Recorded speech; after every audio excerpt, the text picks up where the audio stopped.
নমস্কার। হসলা রেডিও শ্রোতাদের আন্তরিক স্বাগত জানিয়ে বিষ্ণুপুরে প্রতিষ্ঠিত হসলা রেডিওতে সান্ধ্যকালীন কিছু গুরুত্বপূর্ণ সংবাদ পরিবেশন করছি আমি রীনা দত্ত। আজ 25শে শ্রাবণ 1433 মঙ্গলবার 2026 11ই আগস্ট। শীর্ষ সংবাদের সর্বপ্রথম খবর হলো 11ই আগস্টের তাৎপর্য। ফাঁসির মঞ্চে গেয়ে গেছেন যিনি জীবনের জয়গান। বঙ্গকে ভারত সেরা করায় লক্ষ্য মুখ্যমন্ত্রী। এসআইআর আতঙ্কে রাজ্যের 5 লক্ষ অস্থায়ী কর্মী। ব্যতিক্রমী 15ই আগস্ট। স্বাধীনতা দিবসে প্রথম গাওয়া হবে বন্দে মাতরম। রাম মন্দিরের সিইও পদে 5,000-এর বেশি আবেদন। প্যারাসিড উল্কাবৃষ্টি ঘোষণা নাসার। সংসদে নজর কাড়লেন অভিনেত্রী কঙ্গনা রানাওয়াত। আরও থাকছে খেলা ও আবহাওয়ার খবর। আপনারা শান্ত হয়ে মন দিয়ে সংবাদ পাঠ শুনবেন এবং সংবাদ বিষয়ক প্রশ্নের সেরা উত্তরদাতার শিরোপা ও পুরস্কার পেতে ঝটপট উত্তর দিবেন হসলা ইউটিউব কমেন্ট বক্সে। আসছি বিস্তারিত খবরে। সর্বকনিষ্ঠ বীর বিপ্লবী ক্ষুদিরাম বসু। কবি রঙ্গলাল বন্দ্যোপাধ্যায় বলেছিলেন, স্বাধীনতাহীনতায় কে বাঁচিতে চায় হে, কে বাঁচিতে চায়। স্বাধীন দেশের স্বপ্ন বা স্বাধীনতার মুক্তির স্বাদ একদিন দেখিয়েছিলেন আমাদের দেশের বীর বিপ্লবী সন্তানরা। পরাধীন ভারতবর্ষকে বিদেশিদের দাসত্ব থেকে মুক্ত করতে সদা বলি প্রদত্ত ছিল ভারতীয় বিপ্লবীদের প্রাণ। সেসব বিপ্লবীর মধ্যে অগ্রগণ্য ছিলেন সর্বকনিষ্ঠ বীর বিপ্লবী ক্ষুদিরাম বসু। পরাধীন ভারতবর্ষকে স্বাধীন করতে ব্রিটিশ আদালতে ফাঁসির আদেশনামাকে সাগ্রহে গ্রহণ করেছিলেন ক্ষুদিরাম বসু, যা আজও ভাবলে গায়ে শিহরণ জাগে। শৈশবে বাবা মায়ের মৃত্যুর পর ক্ষুদিরাম দিদির কাছে বড় হয়েছিলেন। অসাধারণ মেধাবী, সাহসী ক্ষুদিরাম সর্বদা ব্রিটিশ শাসনের বিরুদ্ধে বিক্ষোভ প্রদর্শন করতেন। তৎকালীন ইংরেজ শাসক কিংসফোর্ডকে হত্যার দায়িত্ব পড়ে ক্ষুদিরাম ও প্রফুল্ল চাকির ওপর। তারপরের ঘটনাটি আজ ইতিহাসের বিষয় হয়ে দাঁড়িয়েছে। ক্ষুদিরামকে মৃত্যুদণ্ড দেয়া হলে 1908 খ্রিস্টাব্দের 11ই আগস্ট ফাঁসিতে তার মৃত্যু হয়। কিন্তু বর্তমান প্রজন্ম ক্ষুদিরাম বসুকে কতটা চেনে বা আমরা বাঙালিরাই কতটা মনে রেখেছি তাকে? আজও 11ই আগস্টের তাৎপর্য অনেকেই বোঝেন না। 11ই আগস্ট তার প্রয়াণ আত্মহুতি দিবসে আমরা শ্রদ্ধা জানাই তাকে। আজ ক্ষুদিরাম বসু শুধু ইতিহাসের বিষয় নয়, তিনি ভারত মাতার বীর বিপ্লবী সন্তান। ফাঁসির মঞ্চে হাসি মুখে নশ্বর দেহ ত্যাগ করেছিলেন ক্ষুদিরাম বসু। আজও সেই গানটি শুনলে আমাদের মন ভারাক্রান্ত হয়ে ওঠে। একবার বিদায় দে মা, ঘুরে আসি। আসছি পরের খবরে। বঙ্গকে ভারত সেরা করাই লক্ষ্য। হর ঘর তেরঙ্গা যাত্রায় রাখিবন্ধন উৎসব পালনের ডাক শুভেন্দুর। কলকাতার রাজপথে জাতীয় পতাকা হাতে হর ঘর তেরঙ্গা যাত্রায় প্রায় 2.5 কিলোমিটার পথ হাঁটলেন মুখ্যমন্ত্রী শুভেন্দু অধিকারী। সোমবার ওই যাত্রায় শুভেন্দুর পাশে ছিলেন রাজ্যের মন্ত্রী ও বিধায়করা। প্রধানমন্ত্রীর হর ঘর তেরঙ্গা কর্মসূচিতে প্রথমবার সামিল হয়েছে পশ্চিমবঙ্গ।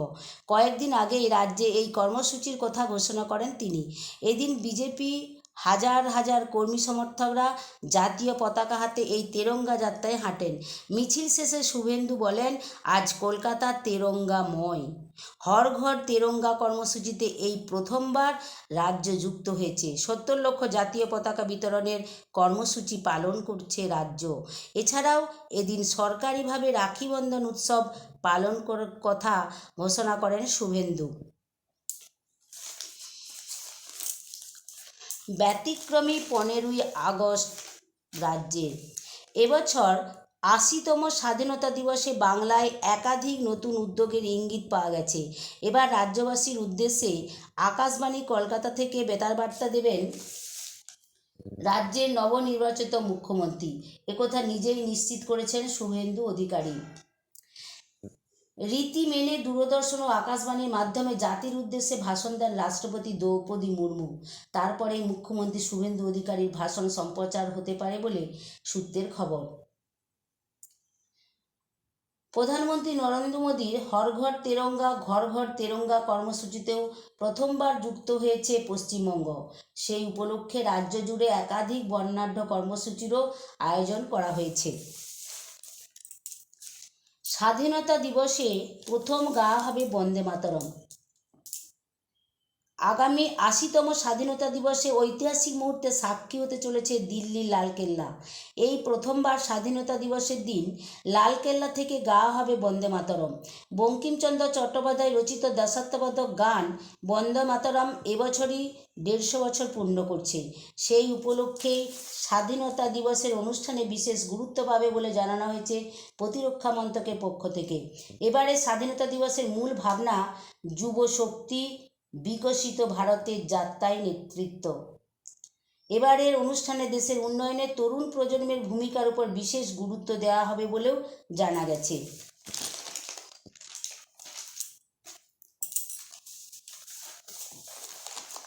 এসআইআরে নাম না থাকলে চাকরি নিয়ে প্রশ্ন, নথি জমার নির্দেশ। আতঙ্কে রাজ্যের ৫ লক্ষ অস্থায়ী কর্মী। রাজ্যের অস্থায়ী কর্মীদের ভবিষ্যৎ কী? পালাবদলের পর থেকে এই প্রশ্নের উত্তর খুঁজছেন রাজ্যের প্রায় ৫ লক্ষ অস্থায়ী কর্মী। বিভিন্ন মহল থেকে দুশ্চিন্তা করার মৌখিক আশ্বাস মিললেও পূর্ত দপ্তরের এস্টাবলিশমেন্ট ব্রাঞ্চের সাম্প্রতিক একটি চিঠিতে আতঙ্ক ছড়িয়েছে তাদের মধ্যে। কি রয়েছে তাতে? জানা গিয়েছে পূর্ত দপ্তরের চিঠিতে তাদেরই একটি শাখায় নিযুক্ত অস্থায়ী কর্মীদের একাংশের এসআইআর সংক্রান্ত সমস্ত তথ্য চাওয়া হয়েছে। সংশ্লিষ্ট কর্মীর সংসদীয় নির্বাচন কেন্দ্রের নাম ও নম্বর, বিধানসভা কেন্দ্রের নাম ও নম্বর, পার্ট নম্বর এবং সিরিয়াল নম্বর নির্দিষ্ট ফরম্যাটে জমা দিতে বলা হয়েছে। শুধু তাই নয়, ২০২৬-এ প্রকাশিত চূড়ান্ত ভোটার তালিকার যে পাতায় সংশ্লিষ্ট অস্থায়ী কর্মীর নাম আছে, প্রমাণস্বরূপ সেই পাতা সেলফ অ্যাটেস্টেড প্রতিলিপি জমা দিতে হবে। এই খবর জানাজানি হতেই অন্যান্য দপ্তরে নিযুক্ত অস্থায়ী কর্মীদের আশঙ্কা, তাহলে কি একইভাবে তাদের এসআইআরের যাবতীয় নথিও যাচাই করবে রাজ্য? তালিকায় কোনো কারণে নাম না উঠলে কি বাতিল হবে চাকরি? আসছি পরের খবরে। রাম মন্দিরের সিও পদে ৫,০০০-এর বেশি আবেদন, বাছাই ১৮ জন। রাম মন্দিরের প্রশাসন ও পরিচালনার দায়িত্ব সামলাতে প্রধান কার্যনির্বাহী আধিকারিক নিয়োগের প্রক্রিয়া শুরু করল শ্রীরাম জন্মভূমি তীর্থক্ষেত্র ট্রাস্ট। এই পদের জন্য ৫,৩০০-রও বেশি আবেদন জমা পড়েছিল। সেখান থেকে প্রাথমিকভাবে ১৮ জনকে সাক্ষাৎকারের জন্য বেছে নেওয়া হয়েছে। মন্দির সূত্রের খবর, প্রশাসনিক কাজে অভিজ্ঞ প্রার্থীদের অগ্রাধিকার দেওয়ার সম্ভাবনা রয়েছে।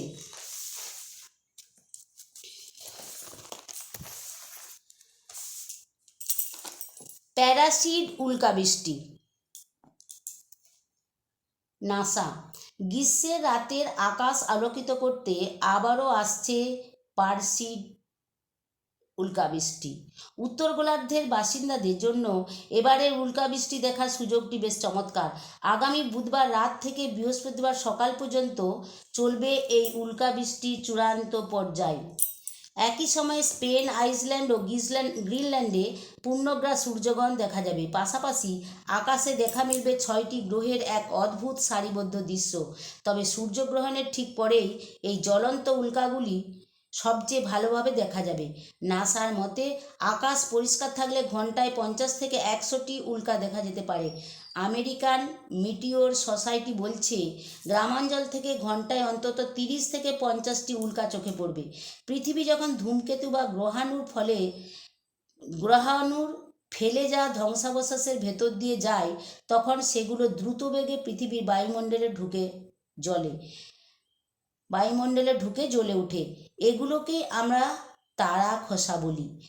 পারসিড উল্কাগুলো মূলত ১০৯ সুইফট টাটল ধূমকেতুর অংশ। এটি প্রতি ১৩৩ বছরে একবার সূর্যকে প্রদক্ষিণ করে। 2125 সালের আগে এটি আর ফিরবে না। 2000 বছরেরও বেশি সময় ধরে এই উল্কাবৃষ্টি দেখা যাচ্ছে। টেক্সাসের ম্যাকডোনাল্ড মানমন্দিরে জ্যোতির্বিজ্ঞানী জ্যাক ভ্যান্ডার বোস বলেন, উজ্জ্বল আলোর কারণে পারসিড বেশ জনপ্রিয়। এছাড়া গ্রীষ্মকাল হওয়ায় শীতে কষ্ট করে উল্কা দেখতে হয় না। সান ফ্রান্সিসকো ইউনিভার্সিটির জ্যোতির্বিজ্ঞানী অপর্ণা ভেঙ্কটেশন জানান, ওই রাতে অমাবস্যা থাকায় চাঁদের আলো আকাশে বাধা সৃষ্টি করবে না, ফলে আরও বেশি উল্কা দেখা যাবে। পরের খবর, 35 লক্ষের ব্যাগ, 21 লক্ষের ঘড়ি, সংসদে নজর কাড়লেন কঙ্গনা। সংসদের বাদল অধিবেশনে একেবারে চিমচাম সাজে হাজির হয়েও সবার নজর কাড়লেন বিজেপি সাংসদ তথা অভিনেত্রী কঙ্গনা রানাওয়াত। আকাশি রঙের শাড়ি, সাদা ব্লাউজ এবং সামান্য গয়নার তার সাজ ছিল বেশ সাদামাটা, কিন্তু সেই সাজের সঙ্গে থাকা ব্যাগ, ঘড়ি এবং ছাতার দাম প্রকাশ্যে আসতেই শুরু হয়েছে নতুন আলোচনা। তার পোশাকের চেয়ে বেশি নজর কেড়েছে হাতে থাকা ঘড়ি, কাঁধের ব্যাগ এবং ছাতা। নীল রঙের সাধারণ দেখতে শাড়ির সঙ্গে কঙ্গনার হাতে থাকা ঘড়িটির আনুমানিক দাম 21 লক্ষ টাকা, আর কালো রঙের বিলাসবহুল ব্যাগটির দাম প্রায় 35 লক্ষ টাকা বলে জানা গেছে। সঙ্গে থাকা ছাতাটির দামও নেহাত কম নয়, প্রায় 6100 টাকা। কঙ্গনার হাতে ছিল বিলাসবহুল ঘড়ি নির্মাতা সংস্থা লেডি ডেট জাস্ট মডেলের একটি ঘড়ি। চকোলেট বাদামি রঙের ডায়াল এবং অভিজাত নকশার এই রোলেক্স ঘড়িটির আনুমানিক মূল্য প্রায় 21 লক্ষ টাকা বলে দাবি করা হয়েছে। তবে সবচেয়ে বেশি নজর কেড়েছে তার কালো রঙের হারমিস বার্কিন ব্যাগ। টোগো চামড়ায় তৈরি এই ব্যাগে রয়েছে সংস্থাটির পরিচিত নকশার হাতল এবং সোনালি রঙের ধাতব অংশ। ব্যাগটির দাম প্রায় 35 লক্ষ টাকা। কঙ্গনার ছাতাটিও একটি বিলাসবহুল গৃহসজ্জা ও জীবনযাপন সামগ্রী প্রস্তুতকারী সংস্থার বলে জানা গিয়েছে। সেটির দাম প্রায় 6100 টাকা।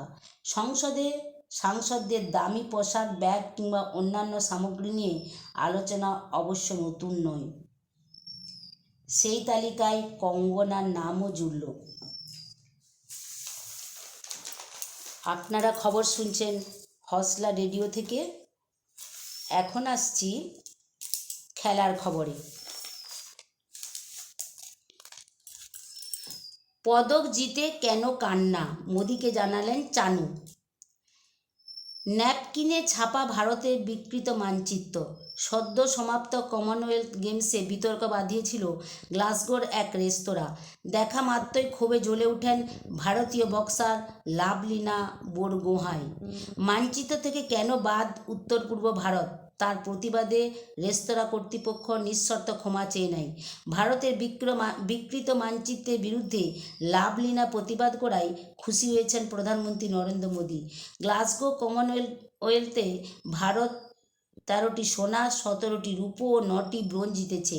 নয়াদিল্লিতে পদকজয়ীদের সঙ্গে সাক্ষাতে মোদী তাদের কঠোর পরিশ্রম, দৃঢ় সংকল্প ও প্রতিশ্রুতি প্রশংসা করেন। তিনি বারবার ভারতের ক্রীড়া সংস্কৃতি গড়ে তোলার উপর জোর দেন। সেখানেই লাভলিনাকে জিজ্ঞেস করেন, কি হয়েছিল, গ্লাসগোর রেস্তোরাঁয় ঝগড়া করেছিলে কেন? প্রধানমন্ত্রীর মুখে এই কথা শুনে লাভলিনা হেসে ফেলেন। তারপর বলেন, আমরা খুব ভালো খেলছিলাম। সেটা ছিল গেমসের শেষ দিন। খুবই ভালো মুহূর্ত ছিল। আমরা উৎসব করছিলাম। ওই বিকৃত মানচিত্র আমার পছন্দ হয়নি। আমি ভদ্রভাবে ওদের বলি, ওরা সেটা বদলেও দেয়। যার উত্তরে মোদী বলেন, উৎসবের মাঝেও মানচিত্র নিয়ে কথা বলাটা যথেষ্ট গুরুত্বপূর্ণ। সত্যি কথা বলতে অসাধারণ কাজ করেছো, লোকে বহুদিন মনে রাখবে। ভারততত্ত্ব লোক মীরাবাই চানুকে নিজের হাতে লাড্ডু খাইয়ে দিয়েছেন প্রধানমন্ত্রী। তিনি জানতে পেরেছেন দীর্ঘদিন ধরে মিষ্টি খাননি চানু, তাই মোদী ঠিক করেন তিনি নিজেই কিংবদন্তি ভারততত্ত্ব লোককে মিষ্টি খাওয়াবেন। মোদী তার কাছে জানতে চান